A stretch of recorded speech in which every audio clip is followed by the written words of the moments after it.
Jai Krishna, dear students. How are you all? In the last video, we discussed shortly about the economics. કે તમને ઇકોનોમિક્સમાં શું આવવાનું છે, right? I told you that the economics of 11th 12th is totally different from the economics of 8th 9th 10th, right?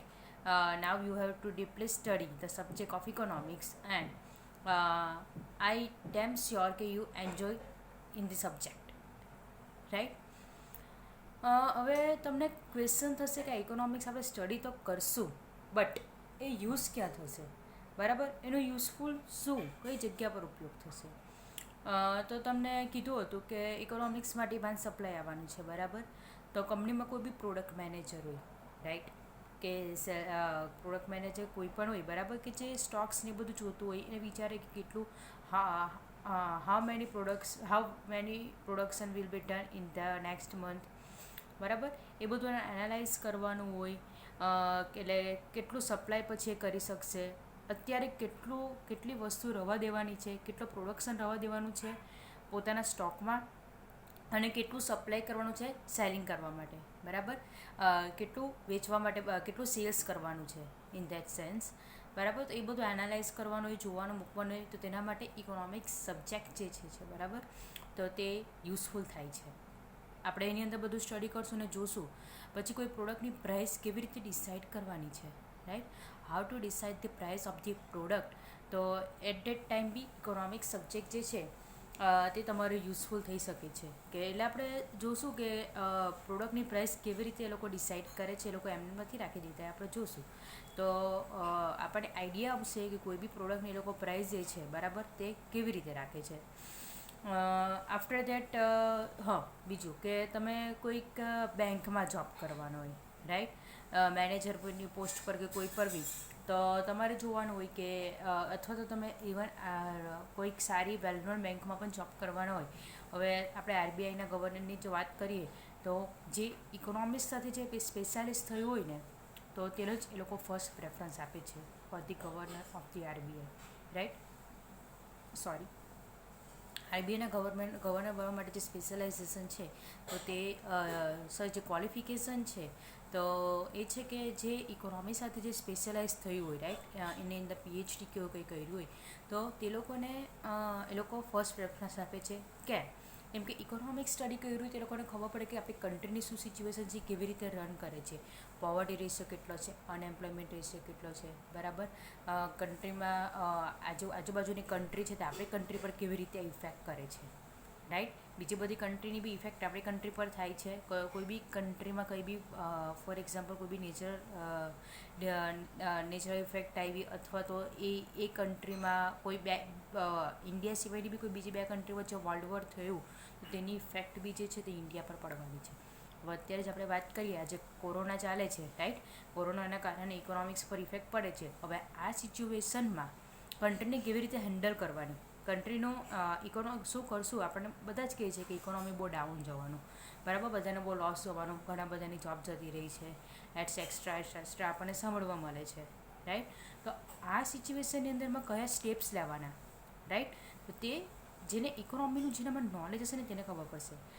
Like આપણા જે prime minister છે માનનીય નરેન્દ્ર મોદીજી, તો તેમને વાત કરી હતી કે અમુક જે તે દિવસે ફંડની જે વાત કરી હતી, બરાબર?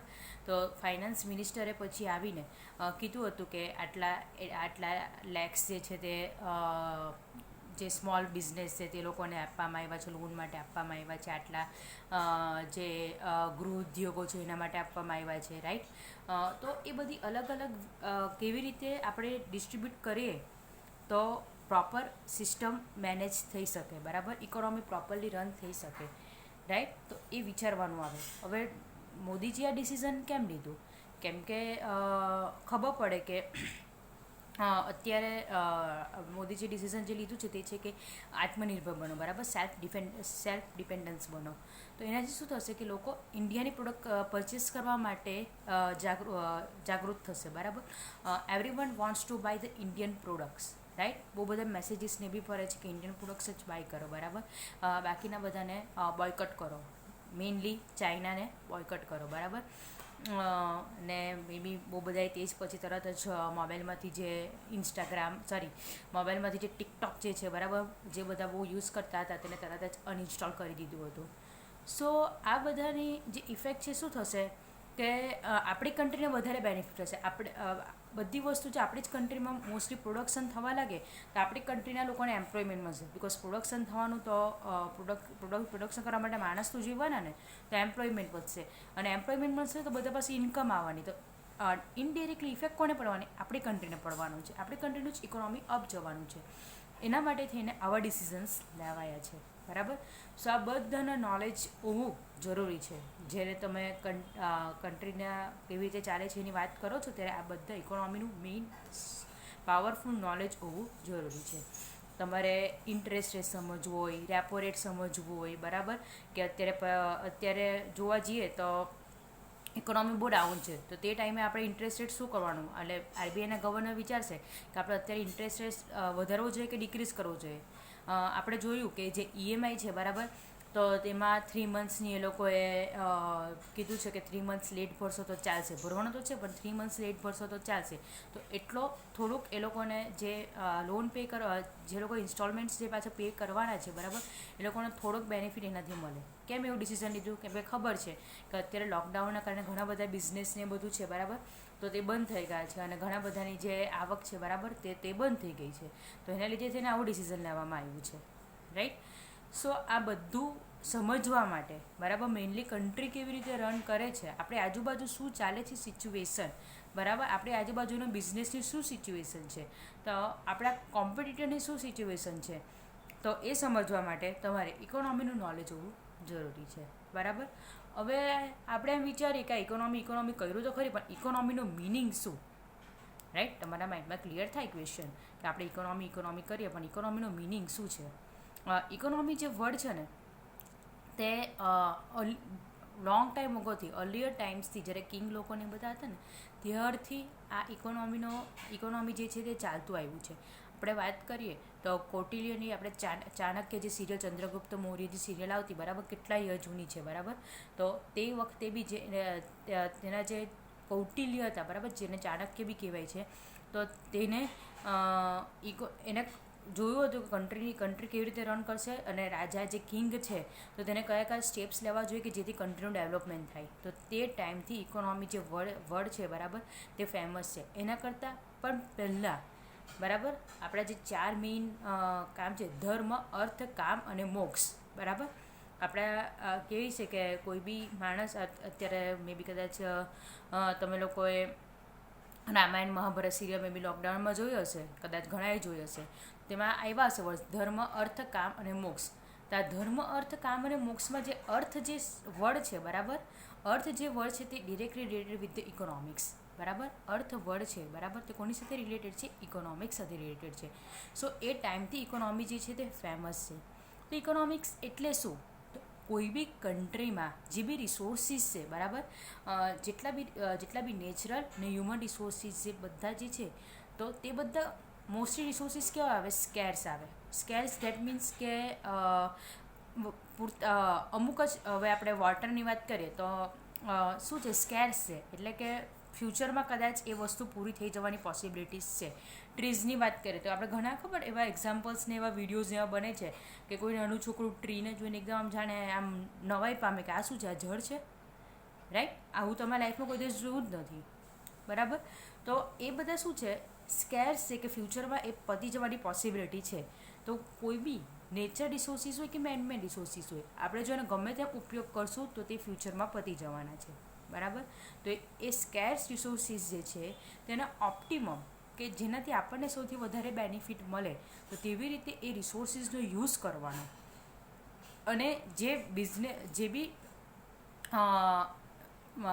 એગ્રીકલ્ચર સેક્ટરમાં જરૂર હોય તો એગ્રીકલ્ચર સેક્ટરને આપવાનું, ઇન્ડસ્ટ્રી સેક્ટરમાં જરૂર હોય તો ઇન્ડસ્ટ્રી સેક્ટરમાં આપવાનું, સર્વિસ સેક્ટરમાં જરૂર હોય તો સર્વિસ સેક્ટરમાં અલોકેટ કરવાનું.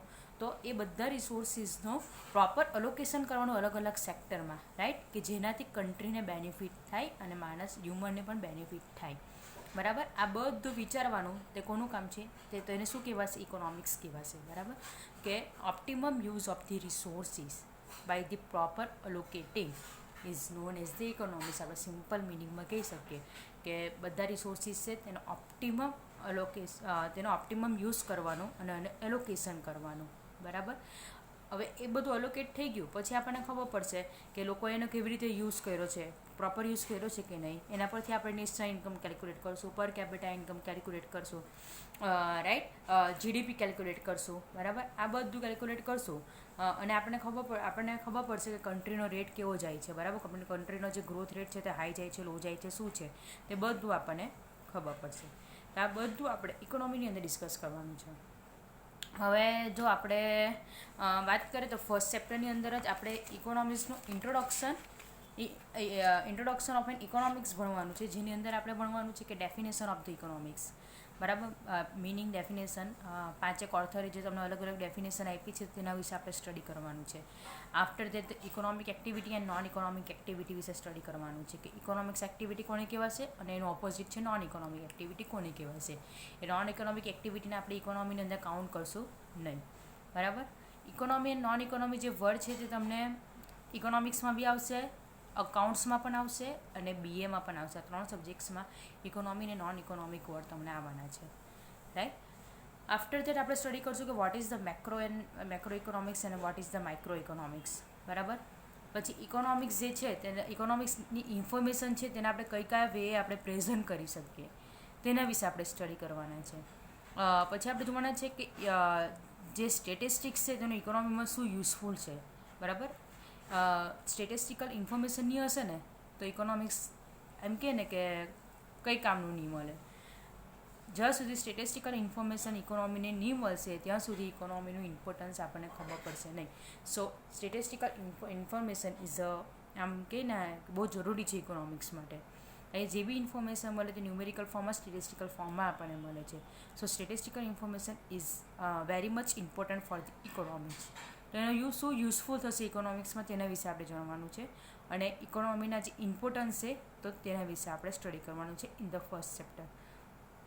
ના હવે આપણે સિલેબસ કઈ રીતનો રહેશે અને આપણે શું સ્ટડી આપણે કુલ કેટલા ચેપ્ટર છે અને કઈ રીતે આપણે સ્ટડી કરવાનું છે તો તે આપણે નેક્સ્ટ વિડીયોમાં જોઈશું.